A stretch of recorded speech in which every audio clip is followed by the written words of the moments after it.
අයිබෝවන් මේ කොරෝනා වසංගත කාලයේ අපේ දුවදරුවන්ගේ අධ්‍යාපන කටයුතු අඩාල කරගන්නේ නැතුව නොකොඩවාම කරගෙන යාමට අත්වැලක් සැපීමේ අරමුණින් අපි මේ කරන කටයුත්තේ පස්වෙනි වීඩියෝව තමා අද මේ නිකුත් වෙන්නේ. මෙතෙන්දී අපි අද කතා කරනවා තනි පුද්ගල ව්‍යාපාරයක මූල්‍ය ප්‍රකාශන සැකසීමේදී ඉතාමත් අත්‍යවශ්‍ය වන ගැළපිලි තුනක් අවසාන තොග ගැලපීම, තොග පරිත්‍යාග ගැලපීම, ඒ වගේම තොග ගැනිලි ගැලපීම. අපි මුලින්ම කතා කරමු අවසාන තොග ගැලපීම ගැන. පුතේ අවසාන තොගය කියන්නේ ව්‍යාපාරය මිලටගත් එහෙම නැත්නම් නිපද වූ වෙළඳ භාණ්ඩ වලින් ගිණුම් කාල පරිච්ඡේදයේ අවසාන වන විටත් නොවිකිනී ඉතිරි වී ඇති ප්‍රමාණය තමා අපි අවසාන තොගය කියලා හඳුන්වන්නේ. ඔබ මේකෙදී අවධානය යොමු කළ යුතු කරුණ වෙන්නේ මේ වෙළඳ භාණ්ඩ කියන එක. මොනවාද මේ වෙළඳ භාණ්ඩ කියන්නේ? ව්‍යාපාරය නැවත විකිණීමේ අරමුණෙන් මිලට ගත්තු.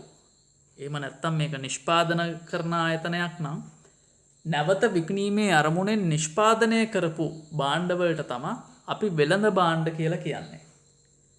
හාල් වෙළඳ සැලක් නම් ඒකේ තියෙන හාල් ටික. මෝටර් රථ විකුණන ආයතනයක් නම් මෝටර් රථ. ලී බඩු සාප්පුවක් නම් ඒකේ තියෙන ලී බඩු තමයි මේ වෙළඳ භාණ්ඩ කියලා කියන්නේ. නැවත විකිණීමේ අරමුණෙන් තියාගෙන ඉන්න භාණ්ඩ. අපි වර්ෂය තුලදී මෙන්න මේ වෙළඳ භාණ්ඩ මිලට ගත්තු ප්‍රමාණයෙන් යම්කිසි කොටසක් විකුණුම් බවට පරිවර්තනය වෙනවා.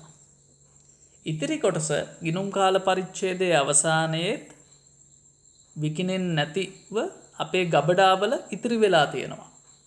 අන්න ඒ විකිණෙන්නේ නැතුව ගබඩාවල ඉතිරි වෙලා තියෙන තොගයට තමයි අපි අවසාන තොගය කියලා කියන්නේ. හොඳයි. අපි බලමු මේ අවසාන තොගයේ අගය කොහොමද නිශ්චය කරගන්නේ කියලා. කාලච්ඡේද තොග ක්‍රමය අනුව ඔබත් මමත් මේ සාකච්ඡා කරන ඔබේ A level විෂය නිර්දේශයේ අඩංගු තොගය ගිණුම් තැබීමේ ක්‍රමය තමයි කාලච්ඡේද තොග ක්‍රමය. මේ කාලච්ඡේද තොග ක්‍රමයේදී තොගයේ අගය නිශ්චය කරගන්නේ ගිණුම් කාල පරිච්ඡේදයේ අවසානයේදී තොගය භෞතිකව ගණනය කිරීමක් කරලා. ඒ භෞතිකව අගය කිරීමක් කරලා තමයි තොගයේ අගය නිශ්චය කරලා ගිණුම් පොත්වලට උපුටා ගන්නේ.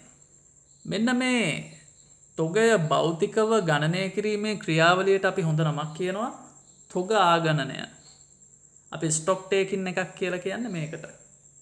සමහර ඉතා වැඩි වශයෙන් තොග තියාගන්න ව්‍යාපාර තියෙනවා. ගිණුම් කාල පරිච්ඡේදයේ අවසානයේදී ඒගොල්ලෝ දවසක් දෙකක් ව්‍යාපාරයේ වෙළඳ කටයුතුත් නවත්තලා තමයි මෙන්න මේ තොග ආගණනය ඒගොල්ලෝ සිදු කරන්නේ. හොඳයි. දැන් අපි බලමු මේ තොග ආගණනයෙන් ලබාගත්තු තොගයේ වටිනාකම කොහොමද ගිණුම්ගත කරන්නේ කියලා. හරි පහසුයි. පල්ලෙහා තියෙනවා ඔබට දිත්ව සටහන අවසාන තොග ගිණුම හර විකුණුම් පිරිවැය ගිණුම එහෙම නැත්නම් වෙළඳ ගිණුම බැර. පුතේ අපි බලමු මේ දිත්ව සටහන ආවේ කොහොමද කියලා. ව්‍යාපාරයකට තොගය කියන්නේ ඒගොල්ලන්ගේ වත්කම. ඔබ මේ අවසාන තොගය ගිණුම් පොත්පත් වලට ගනිද්දී ඔබගේ ගිණුම් පොත්වල තියෙන වත්කම් වැඩි වෙනවා. වත්කම් වැඩිවීමේ දිත්ව සටහන් මූලධර්මය ඔබට මතක ඇතිනම් මතක් කරගන්න. වත්කම් වැඩිවීම හර. මෙතෙන්දි වැඩි වුණේ අවසාන තොගය කියන වත්කම. එහෙනම් පැහැදිලි අවසාන තොගය කියන වත්කම් ගිණුම හර වෙන්න ඕනේ. ඒක තමයි මේ හර උනේ. හොඳයි.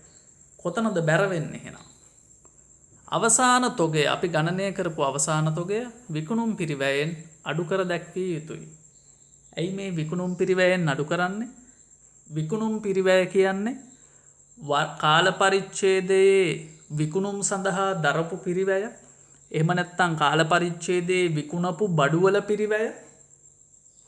ඔබට දැන් මතක් වෙන්න ඕනේ මේ අවසාන තොගය කියන්නේ විකුණුම් නැතුව ඉතුරු වුණු බඩු තොගය කියලා. අපි විකුණුම් පිරිවැය ගණනය කරද්දී ගැනුම් යොදා ගන්නවා. මෙන්න මේ ගැනුම් තුල පුතේ අවුරුද්දේ විකිණිච්ච බඩු තොගයේ පිරිවැයත් මේ ඉතුරුණු බඩු තොගයේ පිරිවැයත් දෙකම ඇතුළත්. ඉතින් අපි විකුණුම් පිරිවැය නම් ගණනය කරන්න ඕනේ මේ ගැනුම්වල තියෙන අවසාන බඩු තොගයේ පිරිවැය ඉවත් කළ යුතුයි. අන්න ඒක හින්දා තමා විකුණුම් පිරිවැය ගණනය කරද්දී අපි අවසාන තොගයේ අගය අඩු කරන්නේ. එතකොට තමා අපිට නිවැරදිව විකුණුම් පිරිවැය ගණනය කරගන්න පුළුවන්. හොඳයි. විකුණුම් පිරිවැය කියන්නේ අපිට වියදමක් අඩුවීමේ දිට්ඨු සටහන් මූලධර්මය ඔබට මතක ඇති. වියදම් අඩුවීම බැර. එහෙනම් ඔබට පුළුවන් විකුණුම් පිරිවැය ගිණුම බැර කරන්න. එහෙම නැත්නම් විකුණුම් පිරිවැයත් අඩංගු වන වෙළඳ ගිණුම බැර කරන්න ඔබට පුළුවන්. කෝක බැර කරත් එකයි. එහෙනම් පැහැදිලි අවසාන තොගය ගිණුම්ගත කිරීමේ දිට්ඨු සටහන අවසාන තොග ගිණුම හර විකුණුම් පිරිවැය එහෙම නැත්නම් වෙළඳ ගිණුම බැර. පුතේ මේක කොහොමද මූල්‍ය ප්‍රකාශනවල ගලපන්නේ? අපි කලිනුත් කතා කරා අවසාන තොගය කියන්නේ ව්‍යාපාරයට වත්කමක්. ඔබට මතක ඇති අපි අවසාන තොග ගිණුම හර කරා. අවසාන තොග ගිණුම හර කළා. අන්නේ හර කරපු අවසාන තොග ගිණුමේ ශේෂය තමා මේ ජංගම වත්කම් විදිහට නිරූපණය වෙන්නේ. ජංගම වත්කම් වල ඉහළින්ම සඳහන් වන ජංගම වත්කම අවසාන තොගය. ඒ වගේම තමා ඔබට මතක ඇති විකුණුම් පිරිවැය ගිණුම බැර කළා. එහෙම නැත්නම් වෙළඳ ගිණුම බැර කළා. අන්න ඒ බැර කරපු ප්‍රමාණය තමා පුතේ මෙන්න මෙතනට අපි උපුටා ගන්නේ. විකුණුම් පිරිවැයෙන් අඩු කරලා පෙන්නනවා මේ අවසාන තොගය. එතකොට අවසාන තොගය මූල්‍ය ප්‍රකාශනවල ගැලපීම ඉතාමත් පහසුයි. ජංගම වත්කම් වල උඩින්ම පෙන්නනවා අවසාන තොගය. තවත් තැනකට ගැලපෙන්න ඕනේ. ඒක විකුණුම් පිරිවැයෙන් අඩු කරලා පෙන්නනවා අවසාන තොගය. හරි. ඊළඟට අපි කතා කරනවා මේ තොගයේ තවත් අගයක් ගැන. ශුද්ධ උපලබ්ධි අගය. අවසාන තොගය අනාගතයේ අලෙවි කරගත හැකියයි අපේක්ෂා කරන මුදලින් අපේක්ෂිත විකුණුම් වියදම් අඩු කළ පසු ලැබෙන අගය ශුද්ධ උපලබ්ධි අගය වේ. ඔබ හිතනවා නම් ඔබේ අවසාන තොගය මෙච්චර මුදලකට අලෙවි කරගන්න පුළුවන් වෙයි කියලා, මෙච්චර මුදලකට විකුණගෙන निराකරණය කරගන්න පුළුවන් වෙයි කියලා. ඒකට අපි කියනවා උපලබ්ධි අගය. මේ විකුණා ගැනීම සඳහා තවදුරටත් ඔබට යම්කිසි වියදමක් දරන්න වෙනවා නම් ඒ වියදමත් අඩු කරයින් පස්සේ ලැබෙන උපලබ්ධි අගයට අපි කියනවා ශුද්ධ උපලබ්ධි අගය. උදාහරණයක් ගත්තොත් ඔබගේ තොගය දැන් රුපියල් ලක්ෂයකට විකුණ ගන්න පුළුවන්. ඒ ලක්ෂයකට විකුණ ගන්න නම් ඔබගේ තොගය ඇසුරුම්කරණය කරන්න ඕනේ. ඇසුරුම් කරන්න ඔබට තවත් රුපියල් 15000ක් යනවා.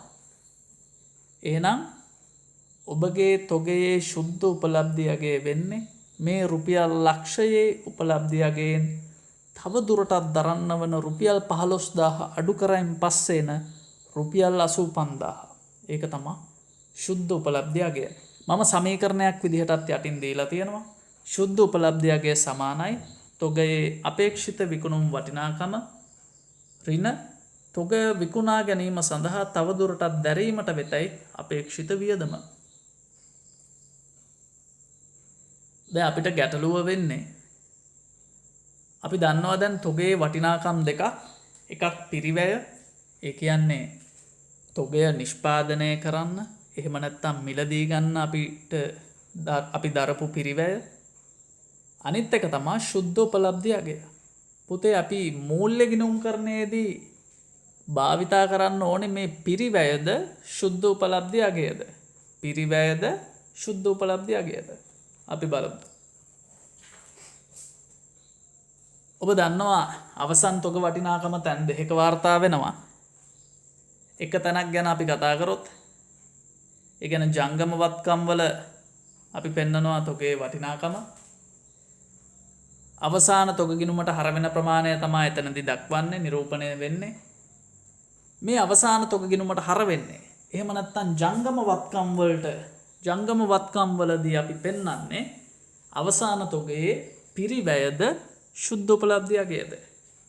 පල්ලෙහෙන් තියෙනවා රතු පාටින් දාලා පිරිවැය හෝ ශුද්ධ උපලබ්ධිය අගයෙන් වඩා අඩු අගය සටහන් කරයි. පිරිවැය වුණත් කමක් නැහැ. ශුද්ධ උපලබ්ධිය අගය වුණත් කමක් නැහැ. ඒ දෙකෙන් වඩා අඩු අගය තමයි මෙතන සටහන් වෙන්න ඕනේ. උදාහරණයක් පිරිවැය රුපියල් ලක්ෂයක් නම් තොගයේ ශුද්ධ උපලබ්ධිය අගය රුපියල් 90000ක් නම් අපි මෙතන සටහන් කරන්නේ ජංගම වත්කම් වල සටහන් කරන්නේ රුපියල් 90000 කියන වඩා අඩු අගය. ඊළඟට අපි බැලුවොත් අවසාන තොග වටිනාකම සටහන් කරන අනිත් තැන දලලාභය සෙවීමේ ප්‍රකාශනයේ විකුණුම් පිරිවැයෙන් අඩු කරලා පෙන්වනවා. එතෙන්ට යන්නේ මොකද්ද? එහෙම නැත්නම් විකුණුම් පිරිවැය නැත්නම් වෙළඳ ගිණුම බැර වෙන්නේ මොන අගයද? පිරිවැයද ශුද්ධ උපලබ්ධිය අගයද? එතෙන්දී නම් හරිම සරලයි. කෙලින්ම දීලා තියෙනවා පිරිවැය තමයි සටහන් කරන්නේ. වඩා අඩු අගය වඩා වැඩි අගය මෙතෙන්දී සැලකිල්ලට ගන්න අවශ්‍ය නැහැ. කෙලින්ම පිරිවැය සටහන් කරන්න කියලා අපිට කියනවා. හොඳයි. අපි මේක පොඩි උදාහරණයක් ආශ්‍රයෙන් පැහැදිලි කරගමු. අභ්‍යාස 1 මන් දීලා තියෙනවා අවස්ථාවන් 3ක්. ඒ අවස්ථාවන් 3ේදී පිරිවැය සහ ශුද්ධ උපලබ්ධිය අගය ඔබට දීලා තියෙනවා. පළවෙනි අවස්ථාව ගත්තොත් පිරිවැය ශුද්ධ උපලබ්ධිය අගයට සමානයි. දෙවෙනි අවස්ථාව ගත්තොත් පිරිවැයට වඩා ශුද්ධ උපලබ්ධිය අගය වැඩි. තුන්වෙනි අවස්ථාව ගත්තොත් පිරිවැයට වඩා ශුද්ධ උපලබ්ධිය අගය අඩුයි. මෙතෙන්දී ඔබගෙන් අහනවා පළවෙනි ප්‍රශ්නය විදිහට ජංගම වත්කම් වල නිරූපණය වන වටිනාකමත් දෙවනියට අහනවා විකුණුම් පිරිවැයෙන් අඩු කර පෙන්වන ප්‍රමාණයත් ලියා දක්වන්න කියලා කියනවා. හරි අපි කරමු මේක. ඔබ දැනටමත් දන්නවා ජංගම වත්කම් යටතේ දක්වන්නේ අපි පිරිවැයෙන් හෝ ශුද්ධ උපලබ්ධියගෙන් වඩා අඩු අගය. ඒ වගේම දලලාභ ප්‍රකාශනයේ විකුණුම් පිරිවැයෙන් අඩු කර පෙන්වන්නේ අපි තොගයේ පිරිවැය. එහෙනම් අපි බලමු. පළවෙනි අවස්ථාවේ ගත්තොත් පිරිවැය සහ ශුද්ධ උපලබ්ධියගේ සමානයි. එහෙනම් කිසිම ගැටලුවක් නැහැ. වඩා අඩු අගයත් ලක්ෂයයි. ඒ වගේම පිරිවැයත් මේකේ රුපියල් ලක්ෂයයි. දෙවැනි අවස්ථාව ගත්තොත් පිරිවැය රුපියල් ලක්ෂ 2යි ශුද්ධ උපලබ්ධියගේ ලක්ෂ 2මාරයි. වඩා අඩු අගය වෙන්නේ ලක්ෂ 2. ඒ වගේම පිරිවැයත් රුපියල් ලක්ෂ 2යි. මේ අවස්ථා දෙකේදීම ජංගම වත්කම් වල දක්වන ප්‍රමාණයයි විකුණුම් පිරිවැයේ දක්වන ප්‍රමාණයයි දෙකම සමානයි. තුන්වෙනි අවස්ථාවත් බලමු. පිරිවැය 1,30,000යි ශුද්ධ උපලබ්ධියගේ 1,20,000යි. වඩා අඩු අගය මේකෙන් 1,20,000යි. පිරිවැය වෙන්නේ 1,30,000යි. අන්න එතෙන්දී පොඩි ප්‍රශ්නයක් ඇති වුණා. ජංගම වත්කම් වල දක්වන්නේ 1,20,000යි. විකුණුම් පිරිවැය යටතේ දක්වන්නේ 1,30,000යි. වෙනස් ගණන් දෙකක් නේද? අවසාන තොග ගිණුම හර වුණේ 1,20,000යි. වෙළඳ ගිණුම බැර වුණේ 1,30,000යි. ඔබට දිත්ව සටහන් හොඳට මතක නම් ඔබේ ඔළුවට ගැටලුවක් වෙන්න ඕනේ. දැන් හර බැර සමාන නෑනේ. 10,000ක් වෙනස්නේ. නේද? හරි. මොකද්ද මේ 10,000? ඒක ගැන අපි කතා කරමු. ඊට කලින් ඔබ හොඳට මතකයේ තබා ගන්න මේ මොන අවස්ථාවේදීද අපිට මේ ගැටලුව ආවේ? පිරිවැය සහ ශුද්ධ උපලබ්ධියගේ සමාන අවස්ථාවේදීත් නෙමේ. පිරිවැයට වඩා ශුද්ධ උපලබ්ධියගේ වැඩි අවස්ථාවේදීත් නෙමේ. පිරිවැයට වඩා ශුද්ධ උපලබ්ධියගේ අඩු අවස්ථාවේදී තමයි අපිට මෙහෙම වෙනසක් ඇති වුණේ. වඩා අඩු වගේ ශුද්ධ උපලබ්ධියගේ නම් අපි ජංගම වත්කම් වල පෙන්නුවේ ශුද්ධ උපලබ්ධියගේ. විකුණුම් පිරිවැය යටතේ අපි කොහොමද දක්වන්නේ පිරිවැය? අන්න ගණන් දෙකක් ආව තැන් දෙකට. එතෙන්දී තමා ප්‍රශ්න වෙන්නේ. පිරිවැයට වඩා ශුද්ධ උපලබ්ධියගේ අඩු වුණාම තමා මේ ගැටලුව එන්නේ. පුතේ මේ දෙක අතර වෙනස රුපියල් 10,000යි. මේ වෙනස තමා අපේ තොගය 1,30,000ක් වටිනා තොගය 1,20,000 වෙනකම් වටිනාකම අඩුවීමේ පාඩුව තමා මේ 10,000. හිතන්න ඔබගේ වත්කම් මේ විදිහට ගාන අඩු වෙනවා කියලා 1,30,000ක් වටිනා වත්කමක් 1,20,000 වෙනකම් ගාන අඩු වුණොත් ඒක ඔබට පාඩුවක්. ඒ පාඩුවට අපි නමක් කියනවා තොග කපා හැරීම. තොග කපා හැරීම. මේක අපිට පාඩුවක්. එහෙම නැත්තම් මේක වියදමක්. තොග කපා හැරීම රුපියල් 10,000ක් වාර්තා වෙනවා තුන්වෙනි අවස්ථාවේදී. හොඳයි. අපි තවදුරටත් අභ්‍යාසයක යෙදෙමු. දැන් මෙතෙන්දි තියෙනවා අවස්ථාවන් 5ක් දීලා ජංගම වත්කම් වල දක්වන වටිනාකමයි විකුණුම් පිරිවැයේ දක්වන වටිනාකමයි තොග කපා හැරීමයි තුනම ඔබෙන් අහලා තියෙනවා. හරි. ඔබ මේ වීඩියෝ එක මදකට පෝස්ට් කළා මේ ගාන ඔබ විසඳන්න. මම තව පොඩ්ඩකින් ඔබට උත්තර ටික දෙනවා. හොඳයි පටන් ගන්න. හරි. අපි දැන් උත්තර ටික බැලුවොත් බලන්න. ජංගම වත්කම් වල දක්වන වටිනාකම විකුණුම් පිරිවැය අඩු කරන වටිනාකම තොග කපා හැරීම සියල්ල නිවැරදිව ගැලපිලා තියෙනවා. පළවෙනි අවස්ථාවේදී පිරිවැයට වඩා ශුද්ධ උපලබ්ධියගේ වැඩි ගැටලුවක් නැහැ. තොග කපා හැරීමක් නැහැ. නේද? ජංගම වත්කම් වල දැක්වේ විකුණුම් පිරිවැයේ දැක්වේ එකම වටිනාකම. දෙවැනි අවස්ථාව බැලුවොත් පිරිවැයට වඩා ශුද්ධ උපලබ්ධියගේ අඩුයි. අන්න අපේ ගැටලුකාරී අවස්ථාව. පිරිවැයට වඩා ශුද්ධ උපලබ්ධියගේ අඩුයි. එතෙන්දී ජංගම වත්කම් වල දැක්ුණේ පිරිවැය ජංගම වත්කම් වල දැක්ුණේ ශුද්ධ උපලබ්ධියගේ විකුණුම් පිරිවැයේ දැක්ුණේ පිරිවැය. මේ දෙක අතර වෙනසක් තියෙනවා.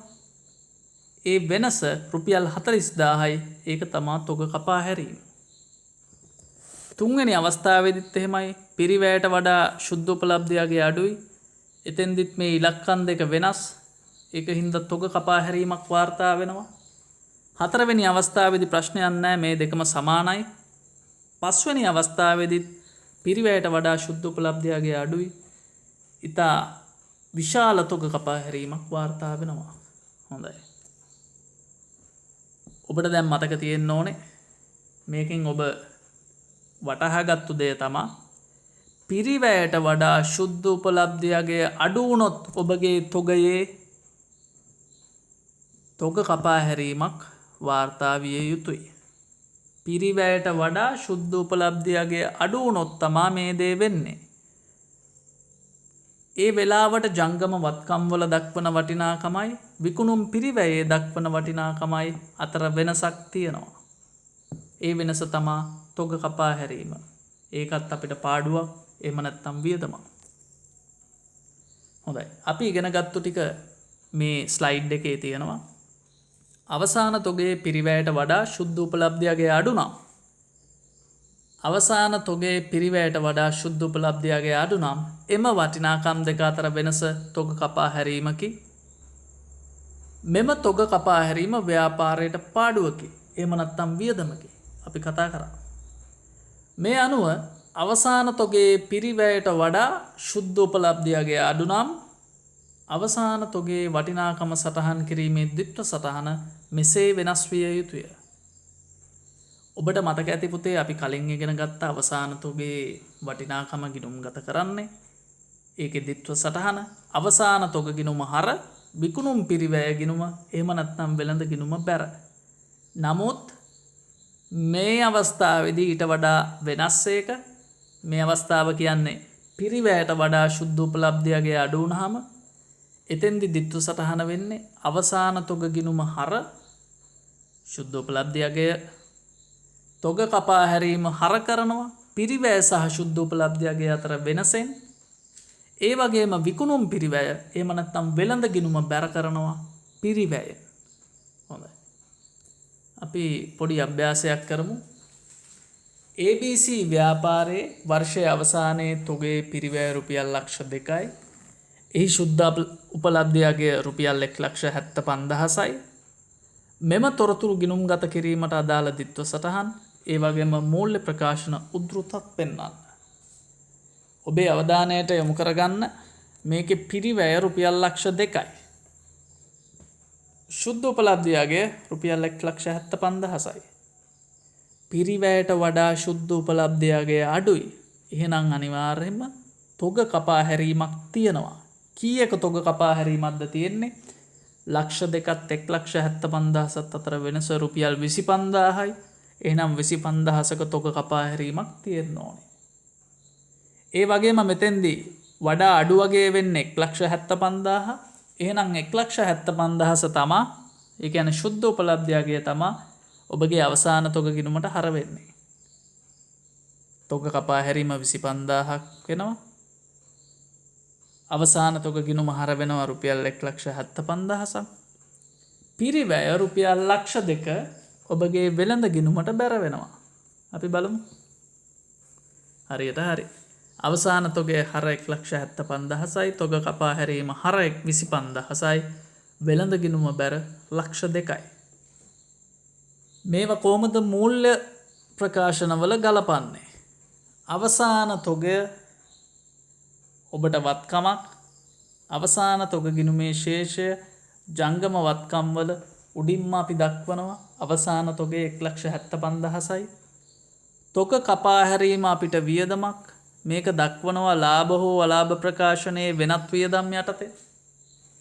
ඒ වගේම මේ තොගයේ පිරිවැය විකුණුම් පිරිවැයෙන් අඩු කරලා පෙන්නනවා. විකුණුම් පිරිවැය ගිණුමට බැර වෙච්ච ප්‍රමාණය තමයි මෙතනින් නිරූපණය වෙන්නේ. විකුණුම් පිරිවැයෙන් අඩු කරලා පෙන්නනවා රුපියල් ලක්ෂ 2ක්. මම හිතනවා ඔබට හොඳින් පැහැදිලි ඇති කියලා මේ අවසාන තොගය ගිණුම්ගත කිරීම. ඊළඟට අපි යනවා අපේ දෙවනි ගැළපිල්ල, තොග පරිත්‍යාග ගැළපිල්ල. වෙළඳ බඩු තොගයෙන් යම් කොටසක් කිසියම් පුද්ගලයෙකුට හෝ ආයතනයකට පරිත්‍යාග කර ඇති විට මූල්‍ය ප්‍රකාශනවල ගැළපීම මෙහිදී සාකච්ඡා කරේ. හොඳට මතක තියාගන්න. අපි මේ කතා කරන්නේ තොගය පරිත්‍යාග කිරීම පිළිබඳව. ඒ කියන්නේ වෙළඳ භාණ්ඩ නැවත විකිණීම සඳහා ව්‍යාපාරයේ තියන් ඉන්න වෙළඳ භාණ්ඩ පරිත්‍යාග කරනවා නම් අන්න ඒ පරිත්‍යාග කිරීම ගැන තමයි අද අපි සාකච්ඡා කරන්නේ. ව්‍යාපාරවලට ඒගොල්ලන්ගේ සමාජ වගකීම ඉටු කරද්දී සමහර අවස්ථාවන් වලදී මේ වගේ පරිත්‍යාග කරන්න සිදු වෙනවා. සමහර ව්‍යාපාර තියෙනවා ඒගොල්ලන්ගේ වෙළඳ භාණ්ඩ වලින්ම මේ පරිත්‍යාග සිදු කරනවා. උදාහරණයක්, ලී බඩු සාප්පුවක් පරිත්‍යාග කරනවා තමුන්ගේ ලී බඩු ටික. ගම් වතුර ආධාර විදිහට සහල් වෙළෙන්දෙක් සහල් කිලෝග්‍රෑම් 100ක් පරිත්‍යාග කරනවා. මෙන්න මේවා අපිට ගන්න පුළුවන් තොග පරිත්‍යාග වලට උදාහරණ විදිහට. කොහොමද මේ තොග පරිත්‍යාග කරන්නේ? මේ තොග පරිත්‍යාග කිරීම අපිට වියදමක්. තොග පරිත්‍යාග කරාම ඔබගේ වත්කම් අඩු වෙනවා. මේක ඔබට පාඩුවක්. එහෙම නැත්නම් වියදමක්. එහෙනම් අනිවාර්යයෙන්ම පුතේ ඔබගේ වියදම් ගිණුමකට මේක හරවිය යුතුයි. වියදම් වැඩිවීම හරනේ. ඉතින් අපි තොග පරිත්‍යාග ගිණුම හර කරනවා. ඒ වගේම තමා මේකේ අනිත් සටහන වෙන්නේ ගැනුම් ගිණුම බැරවීම. ඇයි ගැනුම් ගිණුම බැර කරන්නේ? ඔබ දන්නවා වර්ෂයේ විකුණුම් වලට මේම තොග පරිත්‍යාග දායක වුණේ නැහැ. වර්ෂයේ විකුණුම් සඳහා මේ තොග පරිත්‍යාග ඇතුළත් වුණේ නැහැ. නමුත් ගැනුම් තුල මේ තොග මිලට ගැනීම සඳහා දරපු වියදම්, දරපු පිරිවැය ඇතුළත් වෙනවා. ඒක හින්දා පුතේ විකුණුම් පිරිවැය ගණනය කරද්දී ගැනුම් වල තියෙන වටිනාකමෙන් මේ තොග පරිත්‍යාග නැත්තම් පරිත්‍යාග කරපු තොගේ වටිනාකම අඩු කරන්න ඕනේ. එහෙම නැත්තම් අපේ විකුණුම් පිරිවැය වැරදි අගයක් ගන්නවා. එහෙනම් පැහැදිලි තොග පරිත්‍යාග ගිණුම හර කරනවා. ඒ වගේම ගැනුම් වලින් අඩු කරලත් දාන්න ඕනේ. ගැනුම් කියන්නේ වියදමක්, වියදම් අඩුවීම බැර. තොග පරිත්‍යාග ගිණුම හර, ගැනුම් ගිණුම බැර. මෙතෙන්දි මේ තොග පරිත්‍යාග ගිණුම වියදමක් නිසා අපි ලාභ හෝ අලාභ ප්‍රකාශනයේ වෙනත් වියදම් යටතේ දක්වනවා. ඒ වගේම තමයි ගැනුම් ගිණුමේ බැර වෙන ප්‍රමාණය මූල්‍ය ප්‍රකාශනවල නිරූපණය වෙන්නේ දලලාභය සෙවීමේ ප්‍රකාශනයේ අපි විකුණුම් පිරිවැය හදද්දී ගැනුම් යටින් මේ තොග පරිත්‍යාග ප්‍රමාණය අඩු කරලා පෙන්නනවා. එතකොට මේ තොග පරිත්‍යාග අපේ මූල්‍ය ප්‍රකාශනවල තැන් දෙකටම බලපානවා. අපි පොඩි උදාහරණකින්ම බලමු. රත්න ලීබඩු වෙළෙන්දෝ විසින් වර්ෂය තුලදී ක්‍රීඩා සමාජයක් සඳහා රුපියල් 50000ක් පිරිවැය වූ ලීබඩු පරිත්‍යාග කර ඇත. මෙම තොරතුරු ගිණුම්ගත කිරීමට අදාළ දිත්ව සටහන් මූල්‍ය ප්‍රකාශන උද්ෘත පෙන්වන්න. මෙතෙන්දී පරිත්‍යාගයක් කරලා තියෙන්නේ මොනවාද පරිත්‍යාග කරලා තියෙන්නේ ලීබඩු. ලීබඩු වෙළෙන්දගේ වෙළඳ භාණ්ඩ තමා ලීබඩු. එහෙනම් මොහු පරිත්‍යාග කරලා තියෙන්නේ වෙළඳ භාණ්ඩ. වෙළඳ භාණ්ඩ පරිත්‍යාග කිරීමක්, තොග පරිත්‍යාග කිරීමක් රුපියල් 50000ක. හරි ලේසි. තොග පරිත්‍යාග ගිණුම හර ගැනුම් ගිණුම බැර. අපි බලමු. තොග පරිත්‍යාග ගිණුම හර රුපියල් 50000යි, ගැනුම් ගිණුම බැර රුපියල් 50000යි. මූල්‍ය ප්‍රකාශනවල ගැලපෙන්නේ කොහොමද? මේ තොග පරිත්‍යාග අපිට වියදමක්, ඒක දක්වනවා ලාභ හෝ අලාභ ප්‍රකාශනයේ වෙනත් වියදම් යටතේ. ගැනුම් ගිණුමෙන් අඩු වෙන එක අපි නිරූපණය කරන්නේ විකුණුම් පිරිවැය ගණනය කිරීමේදී ගැනුම් වලට යටින් මෙම තොග පරිත්‍යාග අඩු කරලා පෙන්වනවා. එතකොට මූල්‍ය ප්‍රකාශනවල තැන් දෙකකට බලපාලා තියෙනවා මේක. හරි. අපේ තුන්වෙනි ගැලපීම තොග ගැනිලි ගැලපීම. අයිතිකරු විසින් තම පෞද්ගලික ප්‍රයෝජනය සඳහා ව්‍යාපාරයේ වෙළඳ භාණ්ඩ ගැනීම භාණ්ඩ ගැනිලි ලෙස හැඳින්වේ. පුතේ ගැනිලි කියන්නේ අයිතිකාරයා ව්‍යාපාරයේ සම්පත්, මුදල් හරි වෙළඳ භාණ්ඩ හරි ව්‍යාපාරයේ සම්පත් තම පෞද්ගලික පරිභෝජනයට යොදා ගන්නවා නම් ඒවට අපි කියනවා ගැනිලි කියලා. ව්‍යාපාරයේ සම්පත් නැවත එයා ගන්නවා නම් ඒවා ගැනිලි. අපි මෙතෙන්දි කතා කරන්නේ ව්‍යාපාරයේ වෙළඳ භාණ්ඩ ගැනිලි ගැන. සාමාන්‍යයෙන් සිල්ලර් බඩු වෙළඳ ව්‍යාපාරයක් සලකලා බැලුවොත් ඒකේ තියෙන්නේ හාල්, පොල්, සීනි, පරිප්පු වගේ දේවල්. සිල්ලර් බඩු වෙළඳසැලේ අයිතිකාරයා තමුන්ගේ ගෙදර ප්‍රයෝජනයටත් භාණ්ඩ බොහෝ වෙලාවට ගන්න තමුන්ගේ සිල්ලර කඩෙන්මයි. ඒ කියන්නේ ව්‍යාපාරයෙන්මයි භාණ්ඩ ගන්න. ඒක භාණ්ඩ ගැනිලි. සහල් වෙළඳසල් හිමියෙක් තමුන්ගේ ගෙදර පරිභෝජනය සඳහා සහල් ගෙනියනවා නම් අන්න ඔහු තමුන්ගේ ව්‍යාපාරයේ වෙළඳ භාණ්ඩ ගැනිලි කරා. ඔබ දැනගන්න ඕන දේ මේකයි. ගැනිලි කරද්දී අයිතිකාරයට ව්‍යාපාරයේ තියෙන හිමිකම පොඩ්ඩක් අඩු වෙනවා. එහෙම නැත්නම් ව්‍යාපාරය කෙරෙහි ඔහුට තියෙන අයිතිය පොඩ්ඩක් අඩු වෙනවා. ඒ කියන්නේ ඔහුගේ ප්‍රාග්ධනය, ඔහුගේ හිමිකම ටිකක් අඩු වෙනවා. දිත්ව සටහන් මූලධර්ම ඔබට මතක නම් හිමිකම අඩුවීම අපි සටහන් කරන්නේ හර කිරීමක් ලෙස. ඒකින්ද තමා පුතේ අපි මෙතෙන්දි ගැනිලි ගිණුම හර කරන්නේ. ඔහුගේ හිමිකම අඩු වෙනවා. ඒකයි ගැනිලි ගිණුම හර වෙන්නේ. ඒ වගේම ගැනුම් ගිණුම බැර වෙනවා. මොකද තොග ගැනිලි කියන්නේත් ව්‍යාපාරයේ ගිණුම් කාල පරිච්ඡේදයේ විකුණුම් සඳහා දායක නොවූ පිරිවැයක්. මේක විකුණුම් සඳහා දායක නොවුනට, ඒ කියන්නේ විකුණුම් පිරිවැයට අයිති වෙන්න ඕන නැති වුණාට අපේ ගැනුම් තුල මේ තොග ගැනිලි වල පිරිවැය ඇතුළත්. ඒකින්ද ගැනුම් වලින් මේ තොග ගැනිලි වල වටිනාකම ඉවත් කරන්න ඕනේ, අඩු කරන්න ඕනේ. ඒකින්ද අපි ගැනුම් ගිණුමෙන් මේක අඩු කරනවා. ගැනුම් ගිණුම කියන්නේ වියදම් ගිණුමක්, වියදම් අඩුවීම බැර. ඒකයි අපි ගැනුම් ගිණුම බැර කරන්නේ. හොඳයි. ගැනිලි ගිණුම යනවා මූල්‍ය තත්ත්ව ප්‍රකාශනයේ ප්‍රාග්ධනය යටින් අඩු කරලා පෙන්නනවා අපි ගැනිලි ගිණුමේ ශේෂය. ඒ වගේම තමා මේ ගැනුම් ගිණුම බැර වෙන ප්‍රමාණය විකුණුම් පිරිවැය ගණනය කිරීමේදී ගැනුම් වලට යටින් අපි අඩු කරලා පෙන්වනවා. අපි උදාහරණකින්ම බලමු. රත්න ලීබඩු වෙළෙන්දෝ ව්‍යාපාරයේ අයිතිකරු විසින් වර්ෂය තුලදී තම නිවසේ පාවිච්චිය සඳහා රුපියල් 70000ක් පිරිවැය වූ ලීබඩු රැගෙන ගොස් ඇත. මෙම තොරතුරු ගිණුම්ගත කිරීමට අදාළ දිත්ව සටහන්, ඒ වගේම මූල්‍ය ප්‍රකාශන උද්ෘත පෙන්වන්න. රුපියල් 70,000ක බඩු ව්‍යාපාරයේ අයිතිකරු විසින් අරගෙන තියෙන්නේ ඔහුගේ පෞද්ගලික පරිභෝජනය සඳහා. ඒ වගේම භාණ්ඩ තොග තමා අරගෙන තියෙන්නේ. ලී බඩු වෙලෙන්දෝනේ ව්‍යාපාරය. එහෙනම් ලී බඩු කියන්නේ ඒගොල්ලන්ගේ භාණ්ඩ තමා. භාණ්ඩ ගැනිලි රුපියල් 70,000යි. දිත්ව සටහන ඔබට මතක නම් ගැනිලි ගිණුම හර රුපියල් 70,000යි. ගැනුම් ගිණුම බැර රුපියල් 70,000යි. මෙන්න මේ ගැනිලි ගිණුමේ වටිනාකම ප්‍රාග්ධනයට යටින් අඩු වෙනවා රුපියල් 70,000. ඒ වගේම ගැනුම් ගිණුම බැරවුණු ප්‍රමාණය නිරූපණය වෙනවා විකුණුම් පිරිවැයේ ගැනුම් වලට යටින් අඩු කිරීමක් ලෙස. හොඳයි. අද අපි කතා කරේ පුතේ මූල්‍ය ප්‍රකාශන තනි පුද්ගල ව්‍යාපාරයක මූල්‍ය ප්‍රකාශන හදද්දී ඔබට ඉතාමත් අවශ්‍ය වෙන ගැළපිලි තුනක් ගැන අපි මීළඟ වීඩියෝවෙන් බලාපොරොත්තු වෙනවා. තොග හා සම්බන්ධ තවත් ගැළපිලි කීපයක්. ඊට පස්සේ මූල්‍ය ප්‍රකාශන හදද්දී ඔබට උවමනා වන තවත් ගැළපිලිත් කතා කරන්න. කොරෝනා ඉවර වෙනකන් ඔබේ අධ්‍යාපන කටයුතු කිසිම වෙලාවක පමා කරන්න එපා. වේගය අඩු කරන්න එපා. මේක ඔබට හම්බුණු වාසියක් විදියට සලකලා ඔබගේ මුළු කාලයම මේ අධ්‍යාපන කටයුතු වලට යොමු කරන්න.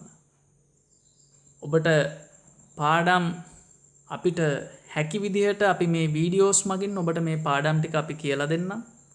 ඔබට තියෙන්නේ මේවා බලලා අධ්‍යාපනය ලබන්න. ඔබට මේ වගේ වීඩියෝස් වටිනවා නම් ඔබ ධනර්ෂ මුණුගොඩ කියන YouTube channel එක subscribe කරලා ඒකේ තියෙන bell icon එකත් click කරන්න. එතකොට ඔබට අපි දාන වීඩියෝස් හැම එකක්ම ඉක්මනින්ම ළඟා වෙනවා. අපි මේ සේවාව සපයන්නේ සල්ලි බලාපොරොත්තු වෙන්නේ මේ කොරෝනා කාලේ ඉවර වෙනකන් ඔබේ අධ්‍යාපන කටයුතු නොකඩවා පවත්වාගෙන යාම සඳහා නොමිලේ සපයන සේවාවක් මේක. හොඳයි. ඊළඟ වීඩියෝවෙන් හමු වෙනතුරු ඔබට සුබ කාලයක්.